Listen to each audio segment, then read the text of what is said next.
un peu de panique dans la défense. Et puis là, récupération Alors, de la balle. on se dit, le ballon est récupéré, on va le dégager, non? Il se met Alors, à qu'est-ce qui s'est passé là? Il se met à le jongler parce qu'il se rend bien compte qu'il n'y a pas d'adversaire à côté, mais il ne veut pas balancer, il ne veut pas faire un geste désordonné. Et pendant qu'il est en train de jongler, vient vers lui son partenaire. Comme il n'est pas un pilote de grande lucidité, il a l'impression que son partenaire va récupérer le ballon qui commençait à lui échapper. Il s'arrête donc, le ballon dépasse Mathéus récupère le ballon. Mathéus est loin derrière qui récupère. Il a un duel Un petit crochet, oui. un contre le partenaire de Koné. Tal. Il le prend et avant que Koné arrive pour la couverture, il met une belle balle croisée. On voit l'action. Voilà. Hein. Il va récupérer Voilà. et il doit dégager. Deux jambes, trois jambes. Et voilà.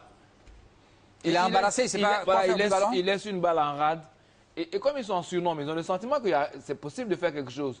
Mais ils oublient qu'avec un bon shooter, quelqu'un qui a une bonne qualité de frappe, on n'a pas besoin de venir dans les 18 mètres. Voilà. On peut shooter dans les 20-25 mètres et obtenir... Il faut savoir que le poteau... Et là, la 57e minute maintenant, voilà. je te coupe, hein, Capi, c'est le coup franc obtenu par Pietropa. Oui, un bon coup franc très bien placé. Alors ça, je le dis aux amis téléspectateurs, Capi disait qu'il faudrait trouver un coup franc dans les 20 mètres pour Alain Traoré. Et il a un bon coup de pied gauche. Et puis effectivement, c'est arrivé dans la minute. Il a montré en championnat de France, il a une très belle qualité de frappe. Et surtout, il s'est placer du côté où le gardien n'est pas. Le gardien ferme le côté.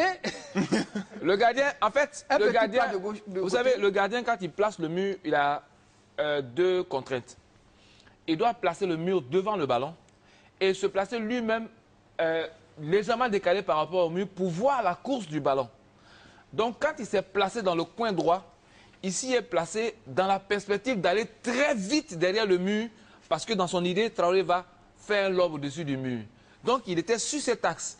Il prend son élan et Traoré met justement là où il était. Il est donc pris complètement à contre-pied. Et alors, on joue maintenant la 68e minute. Encore une mauvaise passe du défenseur burkinabé. Là, on prend le ralenti un peu tard. On ne voit pas l'erreur du burkinabé. Parce que l'erreur commence... c'est un peu tard. C'est une passe en retrait à un de ses partenaires qui était mal ajusté. Excusez-moi. Le ballon... les Angolais font le pressing sur le...